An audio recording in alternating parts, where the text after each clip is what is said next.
What's going on, guys? Welcome back, and today I am going to be giving you my thoughts on the newest Star Wars series on Disney+, Tales of the Jedi.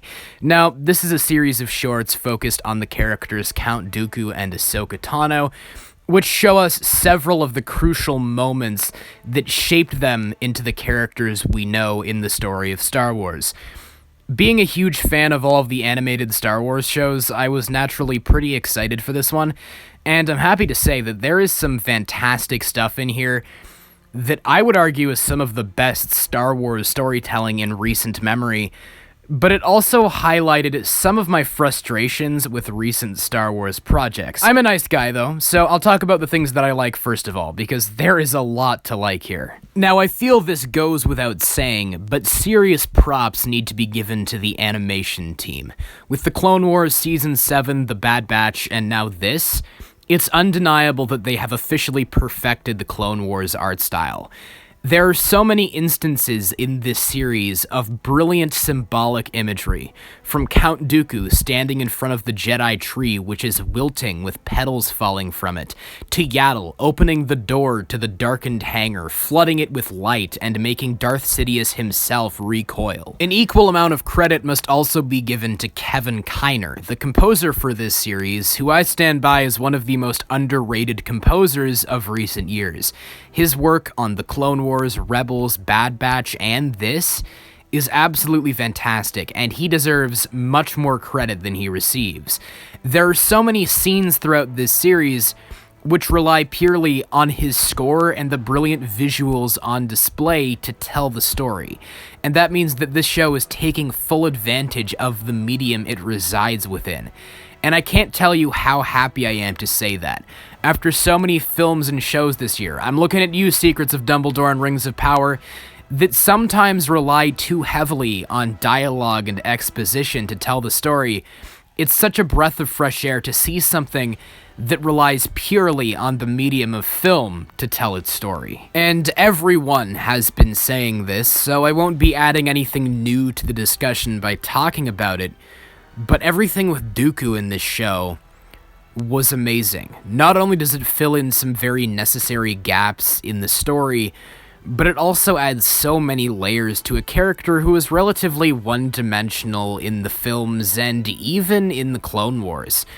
I doubt I'll ever be able to watch the prequels the same way again after getting a deeper understanding of his character, how he saw the corruption within the Jedi Order as they lost their way and became servants of the Senate rather than the people. At the beginning of this series, Dooku is the pure embodiment of a Jedi, standing with the people against oppressive evil. But in the end, to quote Obi-Wan Kenobi, he becomes the very thing he swore to destroy. Palpatine plays into his insecurities the same way he does with Anakin later in the story. And I was shocked to discover that Dooku was aware of who Darth Maul was as he confronts Palpatine for allowing him to kill Qui-Gon Jinn. I had always assumed that Palpatine took Dooku on as his apprentice long after Maul had presumably died, but it turns out that he just had all these guys lined up and was cycling through them one by one until he got to the real guy he wanted, who was Anakin. Dooku, Maul, they were all meaningless to him in the long run, which makes Dooku's fall to the dark side all the more tragic as the Jedi discard his warnings of the Sith and stay inert regarding many injustices faced by those within the Galactic Republic.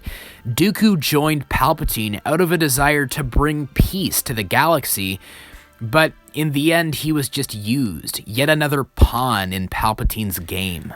What's rather strange to me is that I've seen most people saying that the 5th episode, aka the second Ahsoka-focused short, is the weakest of this series. Well, in my opinion, it's quite easily the strongest of the Ahsoka-focused episodes, and that is because it's incredibly simple while also being extremely effective. It's essentially just Anakin training Ahsoka over the course of the Clone Wars using unconventional methods, and by the end, we realize that his training is what prepared her for Order 66 later in life. There's something ironic yet strangely poignant about that as we realize that Anakin's strange and overbearing teaching methods are what saved Ahsoka from the very order he carried out on behalf of the Emperor. It adds a new layer of depth and tragedy to the story that wasn't present before, and the entire episode was just a simple concept executed in a rather powerful and subtle way. After praising this show for the last few minutes, I'll now move on to the things that I didn't like quite as much. Let's start off with the first episode. I felt it was completely unnecessary and irrelevant in the long run.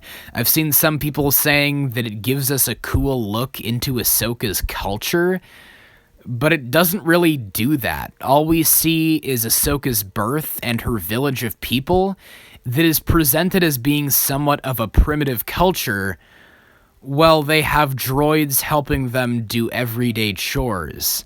That makes a ton of sense. We also learn that Ahsoka's mom was kind of an idiot, as she takes her hunting, which of course results in Ahsoka getting kidnapped by some tiger creature. On top of that, she makes her infant daughter watch as she stabs some creature through the heart with a knife.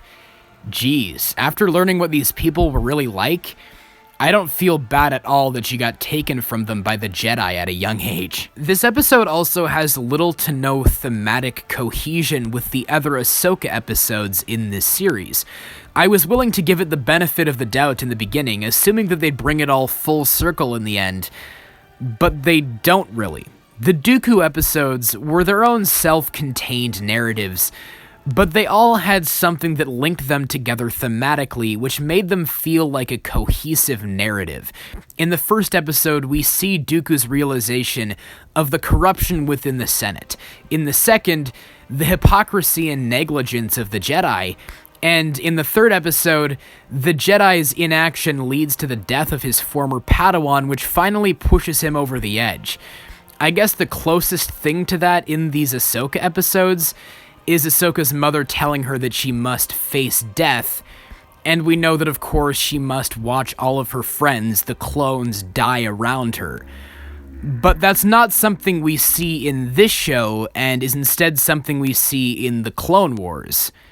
All of these Ahsoka episodes feel incredibly detached from one another, and that makes for somewhat of an unsatisfying viewing experience. And the final episode of this series just straight up pissed me off, because they essentially tried to condense the plot of the Ahsoka novel into a 10-minute short, which just doesn't work. You can't do that.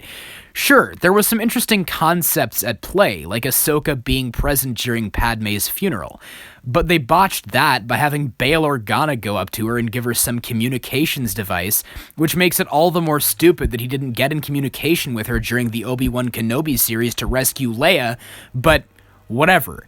They do of course meet up in the book, but after a year has gone by and he's long assumed her to be dead. And this episode just furthers the assassination of Ahsoka's character from The Mandalorian by having her point-blank execute the Inquisitor with his own lightsaber.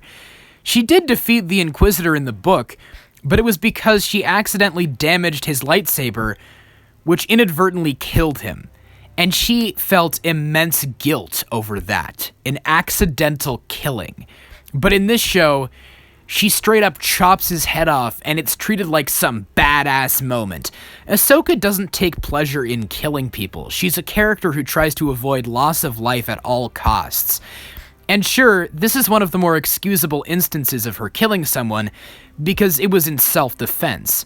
But it was done so much better in the book, and I can't get over the fact that they just included this to be some cool character moment.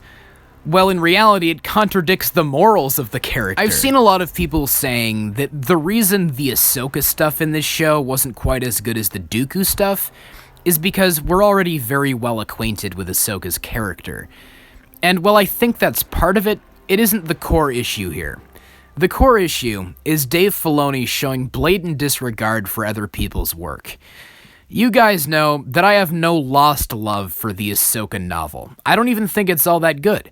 But I don't think E.K. Johnston should have her work trampled on by Dave Filoni. I don't hate Dave Filoni. He's brought us some of the best Star Wars of all time. The Clone Wars, Rebels, Bad Batch, and half of this. But I hate what he's done in live action with Ahsoka and Luke by essentially destroying their characters and everything they stood for, and I hate that he is consistently retconning all of the quote-unquote canon books and comics. I remember there being a bit of a controversy about this a while ago, back when the first episode of The Bad Batch came out, about how they changed some of the context surrounding Kanan's Order 66 experience, but I remember shrugging it off at the time because it seemed relatively minor. But at this point, Dave has retconned an entire novel, and that scares me, because what is stopping him from taking the complex and multi-layered character of Thrawn that Timothy Zahn has built over the course of 6 books and turning him into a cliché mustache-twirling villain? There's absolutely nothing stopping him, because as Timothy Zahn himself has stated, Dave Filoni has complete creative control over the character of Thrawn. And that's messed up. How does the guy who created the character have no say in what they're doing with him, while Dave Filoni has complete freedom to do whatever he wants? As I just said, I don't hate Dave Filoni. What I do hate is the insane amount of praise people heap onto him, like he's some sort of god, the savior of Star Wars. He should be running Lucasfilm. And I feel like he's let a little bit of that go to his head. He's become a bit of a control freak, and now he's causing more harm than good. If you look at the best Star Wars project this year, it's Andor, a show that he has nothing to do with. He's obviously not the only creative mind at Lucasfilm who's capable of telling good stories within the world of Star Wars. So people need to wake up and actually give credit to the people that deserve it, rather than people who steal and destroy other people's creations. With that rant out of the way, that's pretty much it for my thoughts on Star Wars Tales of the Jedi. Despite what that last section may have led you to believe, I still really enjoyed this show overall, because this concept has a lot of potential, and while I don't feel this first season fully lives up to that potential, I would love to see future seasons of this show that explore different characters. There are countless major and even background characters in Star Wars they could do this for, and deepen not only them, but the story at large. But you guys let me know. What are your thoughts on Star Wars Tales of the Jedi? Do you agree with me? Do you disagree with me? Just whatever your thoughts are, please let me know them all in the comments below. And of course, as always, I hope you guys have a great day. Take care.